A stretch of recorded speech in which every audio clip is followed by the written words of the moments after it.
C'est comme une honte d'être clocharde.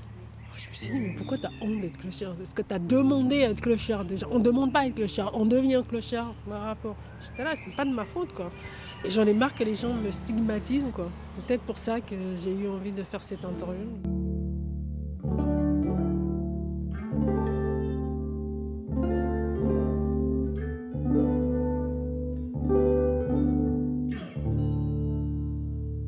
J'ai 42 ans, j'ai toujours travaillé, j'ai fait mon apprentissage, j'ai travaillé.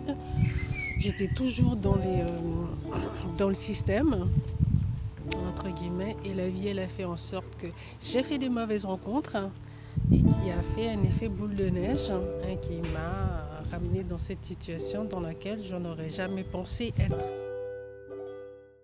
Fin 2019, Inès se retrouve sans domicile fixe. Comme beaucoup de personnes sans abri, elle trouve d'abord refuge à l'hôtel et chez des amis, des solutions temporaires et instables. Elle se retrouve à dormir dans des cages d'escalier. Tu as toujours cette peur qui est quasi permanente. Et même si tu croises des gens bien, gentils, tu as toujours cette peur en tant que femme de toujours te faire agresser. Et de te faire agresser, et c'est une réalité, quoi. Et c'est une réalité. Et j'ai erré pas très longtemps, quoi. J'ai pas erré très longtemps dans la rue parce que je pense que je serais morte. La Suisse a l'un des niveaux de vie les plus élevés au monde. Pourtant, tout comme Inès, de nombreuses personnes font l'expérience de la précarité. En Suisse, les SDF restent une population mal connue.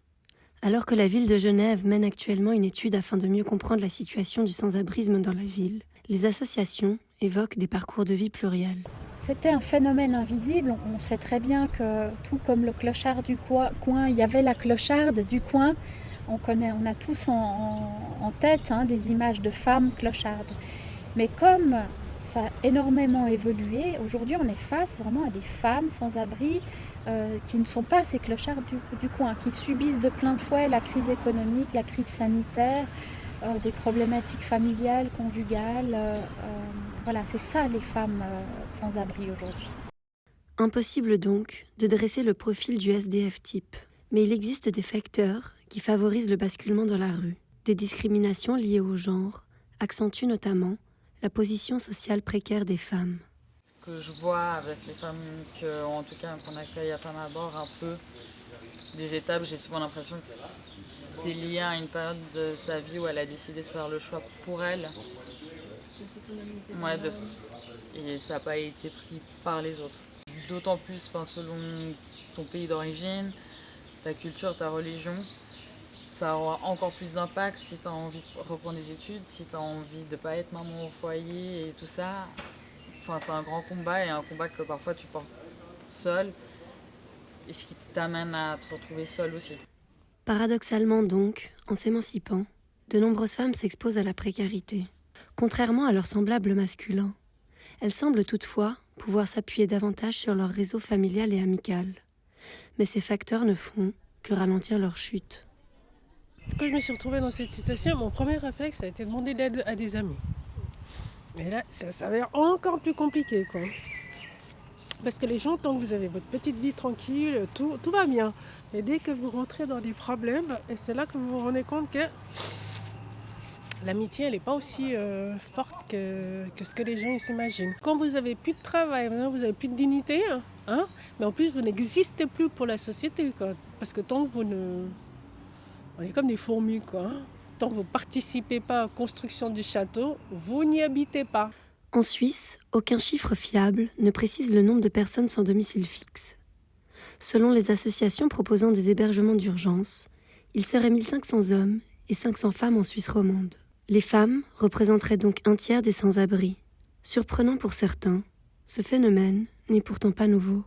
Pour moi, c'est une réalité qui a toujours existé. Les femmes à la rue, ça a toujours été. Simplement, peut-être qu'en effet, ces derniers temps, ça a été mis plus en avant. On va avoir plus un regard. Qu'est-ce qu'on doit faire pour elles? Alors qu'il y a, 6 ans en arrière, c'était la même chose. On a tout autant de femmes. Alors peut-être qu'avec le Covid, ça va changer parce qu'il va y avoir plein de personnes qui sont sans statut légal ici, qui vont perdre leur appartement et puis elles vont se retrouver à la rue. Et peut-être que là, oui, en effet, il y aura plus de femmes qu'avant. Toute cette économie domestique et aussi le travail du sexe. Avec le Covid, ça c'est vraiment, ça a diminué, il y a une précarisation, il y a des femmes qui sont dans des lieux collectifs très précaires, qui ne sont pas sans abri de manière littérale, mais cette précarisation s'est accentuée, donc on a pu voir, en tout cas dans ce lieu, visuellement, une autre population. S'invisibiliser représente une des stratégies de survie dans l'espace public pour les femmes sans abri. Pour cette raison, il est difficile de les comptabiliser dans les statistiques. C'est vrai que les femmes, elles sont moins visibles. On les voit beaucoup moins. Et même si elles sont dans la rue, moi j'ai appris parce que voilà, je me suis retrouvée dans cette scène. Et meuf, elles sont hyper soignées. Elles sont hyper soignées pour justement ne pas paraître SDF. Voilà, pour pas avoir ce rapport de force avec les gens, quoi. Elles préfèrent rester cachées justement pour pas devenir des proies, quoi. Parce que vous devenez des proies pour tout le monde. Pour tout le monde, sans exception. Là, je pense à des femmes qui m'ont dit, ou même au Cartouche, je sais pas si vous voyez où c'est. On est vraiment au centre du béton, du passage. Et même là, on a eu des retours pour dire vaut mieux pas se placer trop près du trottoir, on aimerait être un peu... La discrétion et l'invisibilité est aussi des fois recherchée. Ouais. L'anonymat, la honte, donc visibiliser le problème, c'est vrai. Comment faire pour que cette question de la précarité soit présente et prise en main et en même temps pas complètement mettre des spots sur les gens comme tels. En 2008, Genève interdit la mendicité dans ses rues. Mais le 19 janvier 2021, la Cour européenne des droits de l'homme condamne la Suisse pour avoir infligé une lourde amende à une mendiante. Face à cette décision, le procureur genevois suspend la loi en question. La mendicité est à nouveau permise à Genève. Cet épisode reflète bien la politique mise en place par les villes. Invisibiliser toutes les traces de la pauvreté. La question de la ville et de son image est fondamentale aujourd'hui pour le marketing urbain. Dans le marketing urbain, on veut se montrer propre, mais on veut aussi se montrer comme une ville dans laquelle les problèmes sociaux n'existent pas. Donc du coup, cette concurrence des villes a amené à une nouvelle donne qui est extrêmement intéressante, à savoir que les villes investissent beaucoup dans les politiques sociales, dans la politique de soutien aux personnes, mais en même temps, c'est surtout les politiques à l'égard d'une pauvreté visible, d'une pauvreté qui pourrait tacher l'image de la belle ville qui sont mis en avant. Du coup, quand il s'agit typiquement d'une pauvreté visible dans la ville, on intervient pour l'expulser de la ville. Et pour montrer aussi, ça c'est toujours un argument très ambivalent, qu'il y a une certaine sécurité dans la ville.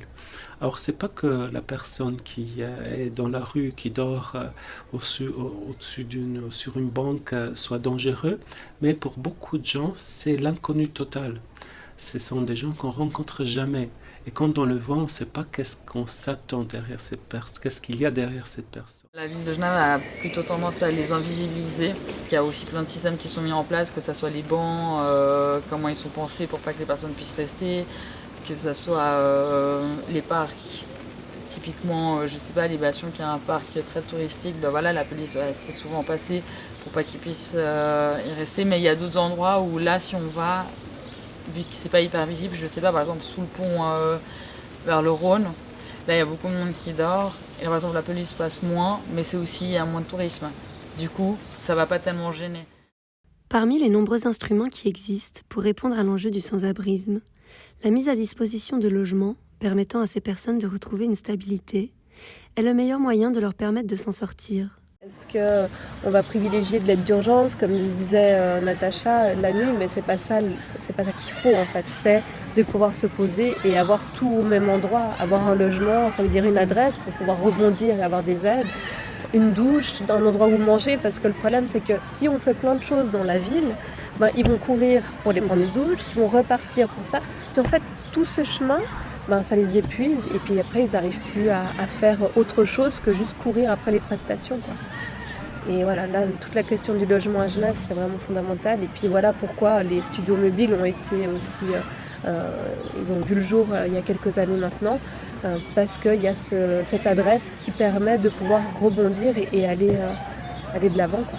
Le programme du Housing First, qui a déjà fait ses preuves dans certains pays, vise à mettre à disposition des logements stables aux sans-abri et propose de considérer le logement comme un droit humain fondamental. Ce qu'on voit de ce programme Housing First est que les gens, une fois qu'ils ont les 4 murs, ils peuvent se reconstruire. Et c'est vraiment là le premier élément. Et quand le capitalisme que nous vivons, le capitalisme conservateur que nous vivons, n'est plus capable à accepter quelqu'un dans un appartement parce qu'il ne paye plus le loyer, puis on est vraiment dans une situation où ces gens sont dans la rue, mais directement dans la rue, avec beaucoup de conditions qui aggravent après la réinsertion, mais souvent aussi après des spirales de auto-exclusion. Quand vous n'avez pas de logement, vous ne pouvez pas être tranquille, quoi. Vous êtes dans un stress permanent, quoi. Et là, ça fait quelques mois où je peux faire des nuits entières où je dors. Parce que là, je me sens vraiment en sécurité. Il n'y a pas quelqu'un qui va essayer de se glisser dans votre lit. Avant, je ne dormais quasiment pas. J'ai quasiment fait une année où je n'ai pas dormi. Parce que l'idée de dormir, c'est lâcher prise, c'est lâcher tout. Et puis, quand vous êtes dans cette situation, vous ne pouvez pas vous endormir sur votre laurier. C'est pas possible. Vous devez toujours être aux aguets de quoi que ce soit qui peut vous arriver. Le sans-abrisme est un phénomène qui pose des questions d'ordre sécuritaire, tant pour les citoyens lambda qui croisent des personnes à la rue, que pour ces personnes mêmes qui sont sans-abri. Cette question du sans-abrisme nous pousse à nous poser des questions plus larges. Certains citoyens méritent-ils plus d'être protégés que d'autres ? Quel type de ville voulons-nous ? Quelle place, symbolique, mais aussi concrètement en termes d'espace physique, donne-t-on à l'altérité, à la marginalité, à ceux qui, pour quelque raison que ce soit, sont en dehors du système ? Quel autre type de sociabilité la ville autorise-t-elle ?